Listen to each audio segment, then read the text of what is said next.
오늘 하나님의 말씀 저희 같이 읽겠습니다. 시편 22편 저희가 1절에서 20절까지 좀 길지만 오늘 이 아침 시간에 새벽 시간에 하나님의 말씀을 많이 읽는 것도 참 좋을 것 같습니다. 내 하나님이여 내 하나님이여 어찌 나를 버리셨나이까 어찌 나를 멀리하여 돕지 아니하옵시며 내 신음하는 소리를 듣지 아니하시나이까.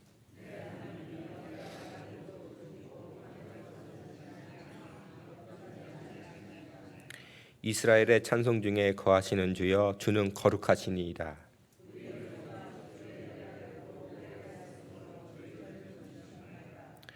저희가 주께 부르짖어 구원을 얻고 주께 의뢰하여 수치를 당치 아니하였나이다.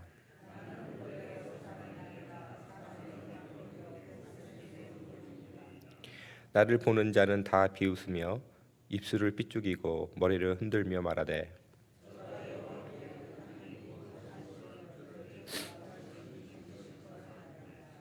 오직 주께서 나를 모태에서 나오게 하시고 내 모친의 젖을 먹을 때에 의지하게 하셨나이다.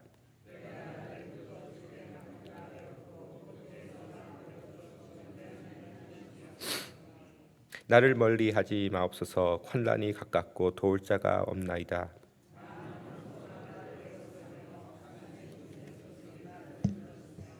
내게 그 입을 벌림이 찢고 부르짖는 사자 같으니이다.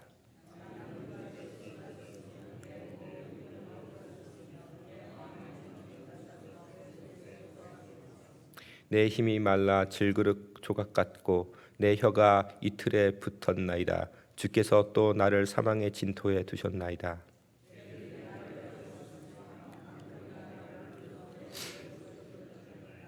내가 내 모든 뼈를 셀 수 있나이다. 주께서 나를 주목하여 보고 여호와여 멀리 마옵소서. 나의 힘이시여 속히 나를 도우소서. 내 영혼을 칼에서 건지시며 내 유일한 것을 개의 세력에서 구하소서. 아멘. 저희는 장로교회죠. 장로교회가 한 가지 장점이 있다면 저희가 개혁주의 신앙을 갖고 있기 때문에 구약을 굉장히 존중히 하는 그러한 경향이 있습니다. 구약이 굉장히 중요합니다. 요새 기독교 중에서는 신약만 읽고 구약은 그냥 참고로 읽는 그러한 식으로 구약 성경을 취급하는 그러한 교회들이 많이 있는데 저는 구약을 읽으면서 힘들 때마다 어떤 생각을 하냐면은 이 구약 성경이 예수님이 사랑하신 성경인데 예수님께서 사랑하셨던 그러한 성경인데 그렇게 생각하면 구약 이제 정신이 바짝 듭니다. 제가 젊었을 때 그 필립 얀시라는 분이 쓴 책 중에 The Bible Jesus Read, 예수님께서 읽으신 성경이라는 그런 책을 읽은 적이 있습니다. 그건 뭐냐면은 그 책의 주제가 뭐였냐면은 예수님께서 어릴 때부터 자라나면서 읽은 책은 신약 성경이 아니고 당연히 이제 구약인데 그 굉장히 당연하지 않습니까? 예수님께서 신약 성경을 읽고 크시지 않고 구약 성경을 읽고 크셨는데 그 예수님께서 읽으신 그 성경이 얼마큼 귀한가 하는 것을 이제 자세히 가르쳐주는 그러한 책이었습니다. 예수님께서는 어렸을 때부터 얼마나 말씀을 사랑하셨겠습니까? 오늘 저희가 부른 찬송 나의 사랑하는 책은 그 특별히 1절, 2절 생각해 봤을 때 예수님께서도 부르실 수 있었던 찬송이 아니었나 우리도 생각해 볼 수가 있습니다. 예수님께서 가장 좋아하던 말씀, 특별히 예수님의 가르침을 보면은 예수님께서 창세기, 출애굽기, 신명기, 시편, 이사야서 굉장히 많이 예수님께서 응용하는 것을 저희가 볼 수가 있습니다. 근데 그 중에서 예수님께서 가장 제일 많이 응용한 말씀이 뭐죠? 시편이죠. 그러면 예수님께서는 얼마나 정서적인 삶을 사셨을까? 저희는 신약 이제 성경 외우면은 뭐 빌립보서 그런 거 외우고 그러는데 예수님께서는 시편을 참 사랑하셔서 시편을 가르치실 때마다 많이 응용하셨던 그러한 예수님을 생각하면서 예수님께서는 예수님의 정서 생활은 아마 그러시지 않았을까? 예수님께서 특별히 어리셨을 때에 한번 상상을 해보세요. 그 예수님께서 저희 같이 성경책 갖고 다니는 게 아니라 성경을 읽기 위해서는 이제 회당을 찾아가서 회당지기한테 이 책 주세요. 그러면은 이제 회당지기가 뒤로 들어가가지고 두루마리를 이렇게 갖고 오면은 예수님께서 그거 받으시다가 그냥 읽으시는 어린 예수님의 모습. 얼마나 아름다운 상상이 아니겠습니까? 저희가 성경을 읽을 때마다 그러한 예수님을 상상하면서 성경을 읽으면은 저희 마음에도 예수님의 아름다움이 찾아오지 않을까 그런 생각을 하게 됩니다. 2004년에 세계를 깜짝 놀라게 한 그러한 영화가 한 편이 있었습니다. 그게 멜 깁슨이 이제 감독한 그 패션 오브 크라이스트라는 그 영화였죠. 기억나세요? 저는 그 영화를 딱 한 번 봤습니다. 왜냐하면은 너무나게 잔인하게 육체적인 고통을 당하시는 예수님의 모습을 다시는 볼 수가 없었어요. 그 영화가 잘하는 것 중에 하나가 뭐냐면은 그 예수님께서 당하시는 그러한 육체적인 고통을 너무나도 상세하게, 너무나도 자세하게, 그렇죠? 예수님의 그 살이 그냥 다 찢어져 가지고 피가 엄청 나는 그러한 예수님의 모습을 그렸습니다. 그런데 저는 성경을 읽으면서 이제 예수님의 그 당하신 육체적인 고통을 생각하면서 눈물을 흘리기도 하지만 그 예수님의 정신은 어땠을까? 예수님의 마음은 어땠을까? 그런 상상을 많이 합니다. 근데 그러한 상상을 할 때마다 떠올리는 그러한 말씀이 있죠. 마가복음 15장 33절에 보면은 예수님께서 이제 한 3시쯤 되어 가지고 크게 소리를 지르십니다. 그 대낮에 깜깜하게 됐을 때 고통을 받고 있는데 그렇게 한 3시간 이상 동안 고통을 받고 계시다가 그리고 그 고통을 받으면서도 다른 사람들한테 막 부탁을 하고 자기 어머니도 부탁하고 제자들한테도 얘기하고 막 그러다가 이제 한 3시쯤 되어 가지고 예수님께서 고통을 못 이기셔서 이제 크게 외치면서 돌아가시는 그런 예수님의 모습을 봤을 때 예수님께서 마지막으로 하신 말씀이 있습니다. 그게 뭐죠? 엘리 엘리 라마 사박다니. 하나님 하나님 왜 나를 버리셨습니까? 저희가 이 말씀을 그냥 대충 넘어갈 수가 있는데 저희가 기억해야 되는 게 뭡니까? 오늘 읽은 시편 22편을 예수님께서 다시 한번 응용하시는 거죠. 그러니까 이런 생각을 해보세요. 저희는 만약에 우리가 이런 생각을 좀 하기에는 좀 그렇지만은 만약에 우리가 이제 뭐 병원에서라든지 집에서 이제 우리의 마지막 숨을 쉬고 있으면서 이제 세상을 떠나기 바로 전에 우리는 무슨 생각을 할까? 뭐 영화 보면 그런 거 있잖아요. 어떤 사람이 막 뭐 싸우다가 아니면은 전쟁하다가 이제 총알에 맞아서 이제 쓰러졌는데 이제 마지막으로 이제 생각을 하잖아요. 자기 인생을 돌아보는 그런 조그만 그 잠깐의 순간이 있지 않습니까? 그럴 때 우리는 무슨 생각을 할까? 근데 예수님께서 지금 십자가에 달려서 고통을 받고 있는 이 순간에 예수님은 무슨 생각을 하셨을까? 인간으로서 무슨 생각을 하셨을까? 저희가 상상해 봤을 때 예수님께서는 정말로 저희가 부른 찬송같이 내 사랑하는 책, 예수님께서 사랑하시는 책, 성경을 생각하면서 그 당신께서 어렸을 때 읽었었던 시편 22편 그리고 왠지 모르게 항상 그 마음에 가까우고 그리고 이 외침이 언젠가는 나의 외침이 되겠다라는 그런 생각을 하신 그 시편 22편을 상상하셨다는 증거가 바로 마가복음 15장 33절 이후에 계속 나오는 것이죠. 시편 22편 1절 보면 내 하나님이여 내 하나님이여 어찌 나를 버리셨나이까. 그러면서 이 시편 22편을 읽으면은 계속 예수님께서 십자가에서 받으신 그 고통, 예수님께서 하셨던 그러한 생각 계속 저에게 가르쳐 주고 있는 것입니다. 근데 신기한 것은 이 시편이 예수님께서 돌아가시기 전에 1000년 전 이상 전에 적혔던 그런 말씀이라는 것이죠. 혹시 성도 여러분 그 성경의 그 제일 처음에 그 시편 22편 소개하는 그런 잘 달막한 그런 글이 있죠. 그게 뭐라고 적혀 있는지 한번 보세요. 그 보면은 다윗의 시라고 적혀 있죠. 근데 다윗의 시인데 다윗은 어떤 시냐면 다윗이 좀 자세하게 설명이 된 성경이면은 다윗이 사슴의 곡이라는 그러한 음악에 맞춰서 지은 시다라고 적혀 있습니다. 어떠한 유명한 신학자가 이런 얘기를 했어요. 다윗의 인생을 돌아봤을 때 다윗은 그의 인생 중에 어느 때에도 이러한 말을 할, 이러한 고백을 할 그러한 사건이 없었다. 사실 다윗이 고생을 많이 받았죠. 그렇죠? 뭐 원수에게도 매우 좀 포위도 된 적이 있고 사람들한테 조롱을 받은 적도 있지만 시편 22편에 나타난 그 고통을 생각해 봤을 때 다윗의 인생에 한 번도 이러한 고통을 받은 적이 없다 하는 것이에요. 다윗은 왜 이러한 시를 적었을까? 하나님의 감명을 받은 거죠.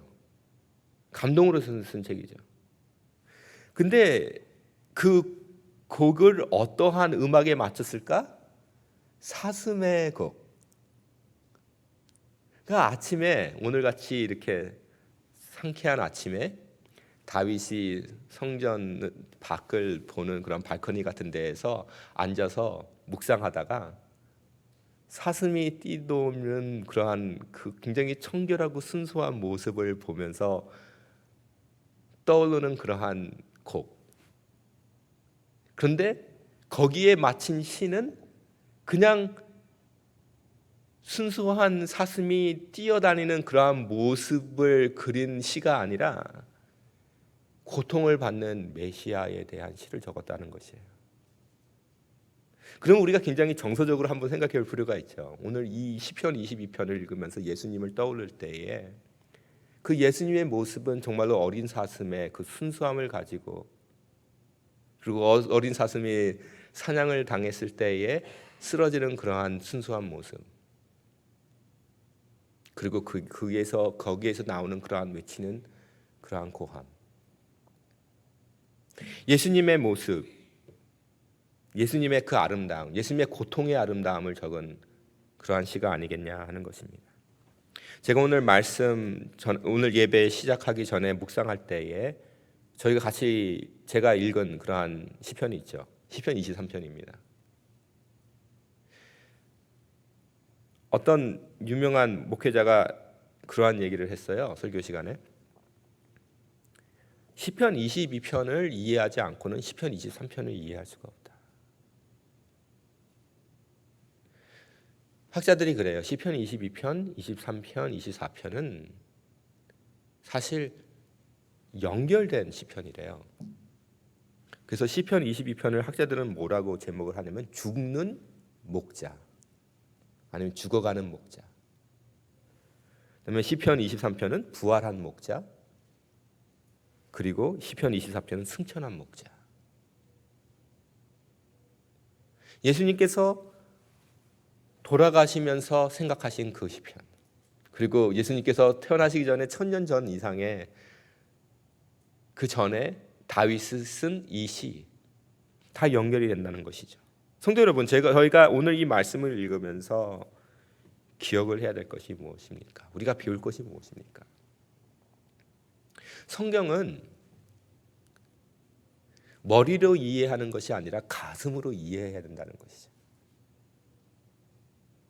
예수님께서 보여주신 그 성경의 의미는 그냥 단지 사람들하고 논변하기 위하여서 가르치기 위하여서 읽으셨던 그러한 책이 아니라 예수님께서 읽으신 성경은 삶에 적용되는 그러한 성경이지만 그 가운데서도 어떠한 성경이었냐면 예수님의 마음을 다스리시는 예수님의 감정을 다스리시는 예수님께서 고통을 당하시고 외로우시고 고통을 당하셨던 그 십자가 위에서 의지하셨던 그러한 하나님의 말씀이라는 것입니다. 그러한 데서 성경은 우리에게 굉장히 귀한 것입니다.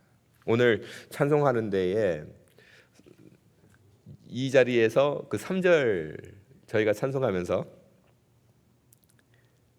그 예수님께서 세상 계실 때에 많은 고통 당하시고 십자가에 달려 돌아가신 일, 어머님이 읽으며 눈물 많이 흘린 것 지금까지 내가 기억합니다. 혹시 이 찬송 3절 부르시면서 눈물 찔끔 안 하신 분 한번 손 들어 보세요. 없으시죠? 이거 왜 그렇습니까? 이게 성경의 심장인 것 같아요. 예수님의 받으신 고통이 내가 사랑하는 어머니의 마음을 움직인, 그리고 눈물을 흘리시게 하는 것, 그것을 어릴 때부터 보고 자란 나, 그리고 어머니의 신앙을 통하여서 받은 내 신앙, 어머니의 눈물을 통하여서 소개받은 예수님의 마음, 예수님의 고통, 이것이 바로 신앙의 힘이죠. 그 신앙의 힘은 하나님의 말씀이 우리 속 깊이 들어와서 우리의 마음을 흔들렸기 때문입니다. 머리로 하는 그러한 신앙이 아닙니다. 말로만 하는 신앙이 아닙니다. 우리의 행동으로 이어져 나오고, 그 행동으로 이어져 나오는 것은 우리의 마음이 움직이고 우리의 마음이 변했기 때문입니다. 우리가 성경 말씀을 읽으면서 콰이트타임 같은 걸 하죠. 경건의 시간을 하는데 오늘 내가 배운 거 가지고 그냥 적용하려고 할 때가 많이 있습니다. 내가 오늘 받은 말씀을 그냥 적용하려고 했을 때에 잘 안 되죠. 왜 그렇습니까? 머리로 하기 때문에 그렇습니다. 내가 머리로 배우고 머리로는 이해한 것을 내가 적용하려고 했을 때 안 됩니다. 근데 하나님의 말씀은 그렇게 해서 적용되는 것이 아닙니다. 어려운 순간이 오고 싸우는 순간이 왔을 때 우리는 다시 한번 우리의 뺨을 돌리는 것이 아니라 우리의 주먹을 날리는 그러한 신앙생활을 할 수밖에 없는 것입니다. 근데 하나님의 말씀을 접하는 저희는 어떠한 마음으로 하나님의 말씀을 읽어야 합니까? 우리의 감정으로 읽어야 되는 것입니다. 우리의 심장으로 읽어야 되는 것입니다. 우리의 심장으로 받아들여서 하나님의 말씀을 받았을 때에, 그리고 그 하나님의 말씀에 적셔서 살았을 때에 우리의 인생의 삶이 변하는 것입니다. 요즘 그 교회에서 하는 것 중에 가장 제 마음속에 좀 안타깝게 하는 그러한 것이 있습니다. 뭐죠?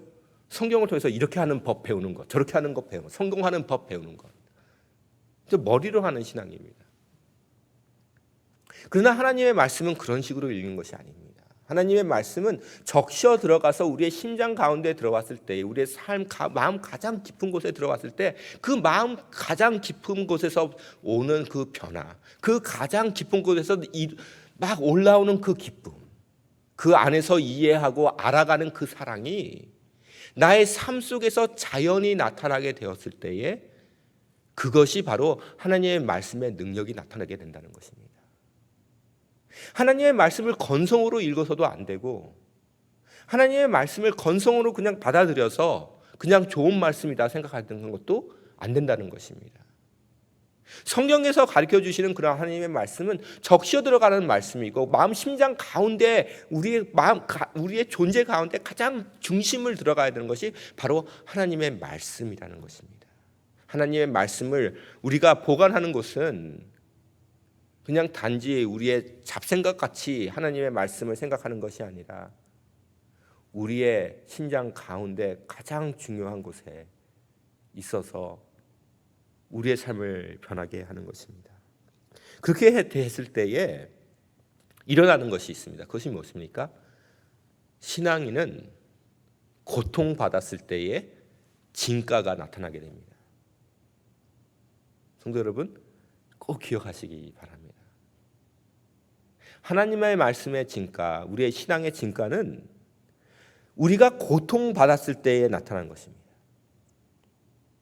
저는 교회에 오면은 교회가 참 좋아요.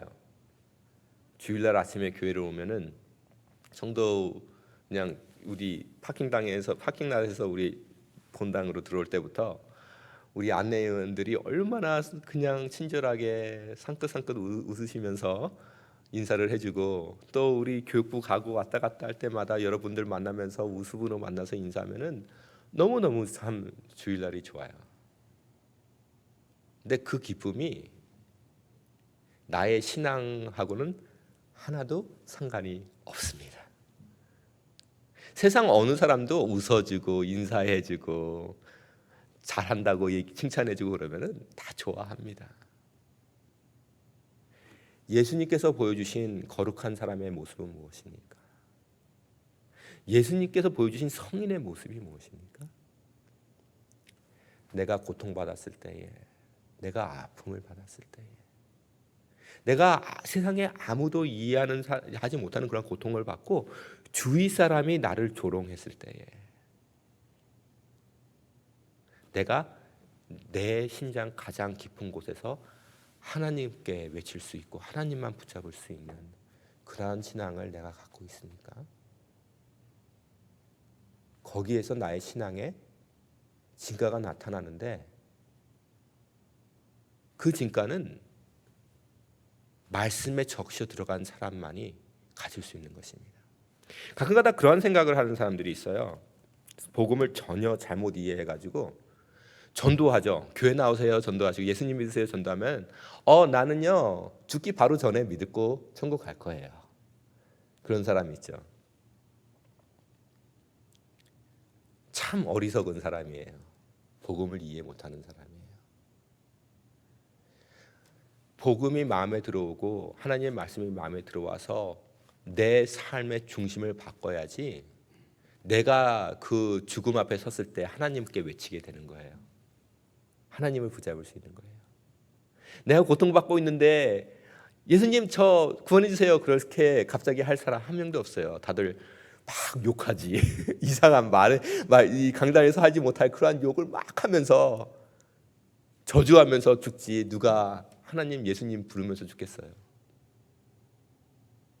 성도 여러분, 신앙의 아름다운 모습이 이렇습니다. 또 한 가지 예로 드리고 말씀 마치겠습니다. 초대교회 교인들은 어떻게 증거했을까요? 어떻게 전도했을까요? 요새 사람들처럼 막 돌아다니면서 정죄하면서 그렇게 전도했을까요? 죄짓지 마. 초대교회 교인들은 전도하는 모습이 굉장히 간단했어요. 그 콜로시엄 같은 그런 광장에 끌려다가 사자한테 먹히면서 불에 타오르면서 그랬을 때에 하나님 찬양하고 예수님께 영광 돌리면서 그러면서 죽었을 때에 그게 그들의 증인이었어요. 증거였어요. 그들의 고통이었죠. 그런 고통 가운데에서 정말로 그들의 신앙의 진가, 그들의 삶의 진가가 나타나는 것입니다. 성도 여러분, 저희는 어떠한 신앙을 생활을 하고 있습니까? 저희는 어떻게 예수 그리스도를 증거하고 있습니까? 그냥 말로만 하는 그러한 전도, 그냥 말로만 하는 그러한 신앙, 머리로서 그냥 굴리는 그러한 신앙생활 하고 있습니까? 아니면 우리의 신앙이 정말로 우리의 마음속에서 우러나는 그러한 신앙을 하고 있으며, 저희의 교제와 저희가 서로 만나서 교제하는 것, 대화하는 것 자체도 우리는 마음을 통하고 하는, 정말로 마음에서 우러나는 그런 말씀을 전하고 있습니까?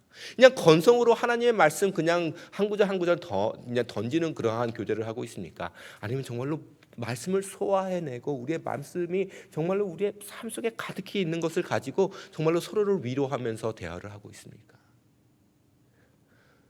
적어도 오늘 이 자리에 새벽 제단에 찾아오신 우리 성도님들만큼은 우리 교회의 양심이 되고 참된 신앙의 주인들이 되어서 하나님의 말씀에 적셔 들어가고 이 하나님의 말씀을 잘 소화시켜 내시고 하나님의 말씀에 충만함을 체험을 하셔서 우리의 가정에서, 우리의 직장에서 어디에 가시든지 정말로 우러나는 그러한 하나님께서 주시는 그러한 기쁨, 그 신앙의 감동을 통하여서 이 세상, 특별히 우리 사우스베이를 더욱더 아름답게 만드는 그러한 주님의 크신 사역에 동참하시기를 주님의 이름으로 축원합니다.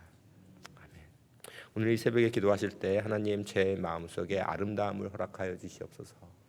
제 마음을 아름답게 하여 주시는데 주님의 말씀을 통하여서 아름답게 하여 주시고, 예수님께서 십자가에서 달려서 돌아가셨을 때에 보여주신 그 아름다움 제 삶 속에서도 나타나게 하여 주십시오라는 그러한 기도를 주님께 드리겠습니다. 또 저희 자녀들을 위해 기도했을 때 그냥 잘 되게 해주세요, 성공하게 해주세요라는 그러한 기도보다 우리 자녀들이 그 예수님의 그 아름다움을 담고 우리의 자녀들이 그 고통을 이겨내면서도 그 참 신앙을 지킬 수 있는 그러한 참된 신앙인들이 주님의 제자들이 되게 해주십시오. 기도할 수 있는 그러한 시간 갖겠습니다. 다 같이 기도하시겠습니다.